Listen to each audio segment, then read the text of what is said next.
Tamil Nadu temple .net channel பார்வையாளர்களுக்கு வணக்கம். நம்ம சேனலில் முதல் முறையாக பார்க்குறீங்கன்னா மறக்காமல் சப்ஸ்கிரைப் பண்ணிக்கோங்க. ஆன்மீகம் சம்பந்தமான பல வீடியோக்கள் உங்களுக்காக காத்துட்டு இருக்கு. சரி வாங்க இன்னைக்கு வீடியோக்குள்ளே போகலாம். 2025 சமயபுரம் மாரியம்மன் கோவிலுடைய சித்திரை தேர் திருவிழா எப்பொழுது நடைபெற உள்ளது? சித்திரை மாதம் பிறந்து வரும் முதல் செவ்வாய்க்கிழமை அன்று சமயபுரம் அருள்மிகு மாரியம்மனுக்கு தேர் திருவிழா என்பது வெகு விமர்சையாக நடைபெறுவது வழக்கம். பக்தர்களின் துயரினை அழித்து தர்மத்தை காப்பதற்காகவே பச்சை பட்டினி விரதமிருந்து சித்திரை தேரில் பவனி வரும் ஸ்ரீ சமயபுரம் மாரியம்மனை மனதார நாம் நினைத்தாலே நம் வாழ்வில் வளமும் நலமும் சேரும் என்பது உண்மை.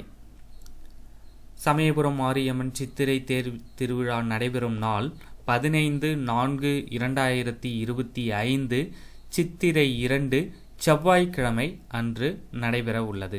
மீண்டும் ஒருமுறை 15/4/2025 சித்திரை 2 செவ்வாய்க்கிழமை. இந்த தகவலை உங்களுடைய நண்பர்களுக்கும் தெரியப்படுத்துங்க. நன்றி, வணக்கம்.